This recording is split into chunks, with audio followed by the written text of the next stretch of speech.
क्या आप क्रिएटिव हो? मैं क्या बेवकूफ हूँ? बेवकूफ समझ के रखा है मुझे। हर इंसान की क्रिएटिविटी अलग अलग लेवल पे होती है, लेकिन एक इंसान अगर अपने थॉट्स को, अपने आइडियाज को, अपने सजेशंस को एम्ब्रेस करेगा तो कोई भी क्रिएटिव हो सकता है। क्रिएटिविटी के लिए आपको चाहिए आप कितना ज्यादा अपने आसपास की चीजों को ऑब्जर्व कर सकते हो, आप में चीजों को जानने की कितनी ज्यादा क्यूरियोसिटी है, आपके आसपास के बारे में आप कितना ज्यादा अवेयरनेस रखते हो, आपकी इमेजिनेशन कितनी अच्छी है, आप अपने आइडियाज को, अपने सजेशंस को कितना ज्यादा विजुअलाइज कर सकते हो, आप अपने आइडियाज को, अपने कॉन्सेप्ट को कितने अच्छे से बता पाते हो किसी इंसान को। अगर आपके पास ये सब जवाब है तो एनीबॉडी कैन बी क्रिएटिव। लेकिन आप भी क्रिएटिव बन सकते हो। इस वीडियो के नीचे कमेंट करके आप बताइए आपकी क्रिएटिविटी किस फील्ड में है, और साथ में चैनल को सब्सक्राइब भी कर लीजिए और इस वीडियो को लाइक भी कर दीजिए। कोई भी गोल सेटिंग करना हमारे लिए सबसे आसान पार्ट है, लेकिन उस पर स्टिक रहना, उस पर डटे रहना और आगे बढ़ते रहना वो हर किसी के बस की बात नहीं होती। इसलिए जब भी कोई गोल सेटिंग कर रहे हो उस प्रोसेस के दौरान अपना सेल्फ इवैल्यूएशन कर लेना वो सबसे ज्यादा इंपॉर्टेंट पार्ट होता है। हमारी वीकनेस जान लेना, हमारी स्ट्रेंथ्स जान लेना, वो सब हमको क्लैरिटी देता है उस गोल को सेट करने के लिए। पर ये इवैल्यूएशन हम कैसे करें? लिख कर। पहले अपने पोटेंशियल और पैशंस को लिखिए, आपके क्वालिटीज, आपके स्किल्स को लिखिए। दूसरा अपने रिसोर्सेज को लिखिए जो आपको मदद करेंगे उस गोल को अचीव करने के लिए। थर्ड, अपने प्रॉब्लम एरियाज को आइडेंटिफाई कीजिए। उन एरियाज को आइडेंटिफाई कीजिए जो आपको लिमिट करती है फिजिकली, मेंटली, इमोशनली या फिर साइकोलॉजिकली भी। फोर्थ, जान लेना कि आपके हर्डल्स क्या क्या है। आप जो गोल सेट करने वाले हो उस तक पहुंचने के लिए आपको कौन कौन रोक सकता है। इन सब चीजों का अगर आप लिखकर आइडेंटिफाई करोगे तो आपको अपना स्ट्रेंथ्स और अपना वीकनेस दोनों पता चल जाएगा, जो आपका इवेंचुअली मदद करेगा आपके गोल सेटिंग के लिए।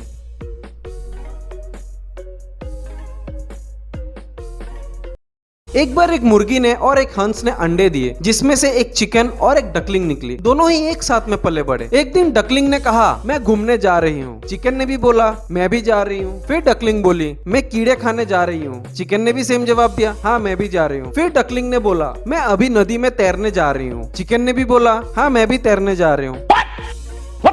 डकलिंग तो तैरती रह गई लेकिन चिकन डूब गई।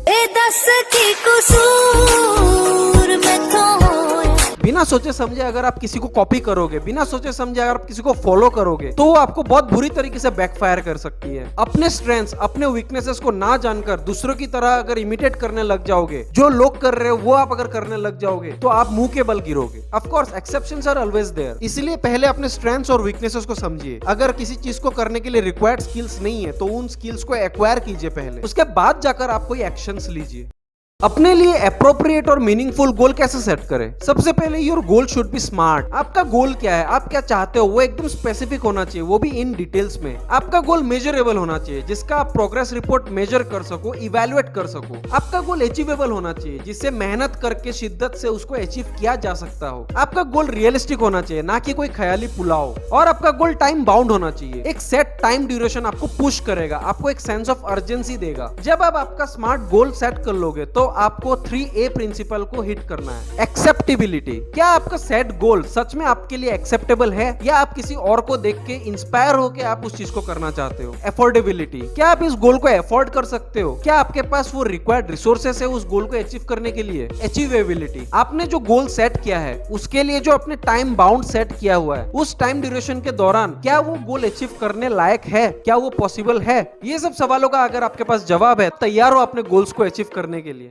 किसी भी गोल को अचीव करने के लिए सबसे मैंडेटरी स्टेप्स है प्लानिंग करना। प्रॉपर डिटेल्ड प्लानिंग अगर आपके पास होगा तो आपका इजी होगा एक्शंस लेने में। कुछ सवाल जो आपको प्रॉपर प्लानिंग लेने में आपको हेल्प करेंगे। मैं इस साल क्या क्या अचीव करना चाहता हूँ, मैं इस महीने क्या क्या अचीव करना चाहता हूँ, मैं इस हफ्ते क्या अचीव करना चाहता हूँ, मैं कल क्या अचीव करना चाहता हूँ, मुझे आज क्या क्या करना है, क्या अचीव करना है। जब हमने इन सवालों का जवाब ढूंढ लिया तो हम एक प्रॉपर प्लानिंग बना सकते हैं और साथ में एक्शन ले सकते हैं। लेकिन प्लानिंग करने के बाद हमें उसे छोड़ना नहीं चाहिए, हमें उसे जब भी मौका मिले रीइवैल्यूएट करते रहना चाहिए, उसे देखते रहना चाहिए, ताकि हमें पता चल सके कि हमने जो प्लान्ड आउटकम सोचे हुए हैं वो हमारे एक्चुअल आउटकम के साथ मैच हो भी रहे हैं या नहीं हो रहे। अगर मैच हो रहे तो ग्रेट, लेकिन अगर आपने अपने टारगेट्स को अचीव नहीं किया है तो अपने एंथुसियाज्म को, अपने कॉन्फिडेंस को आप लूज नहीं करना। आपको अपनी गलती को समझना है, उसे रेक्टिफाई करना है और अगले साल वापस सेम प्रोसेस में आगे बढ़ जाना है।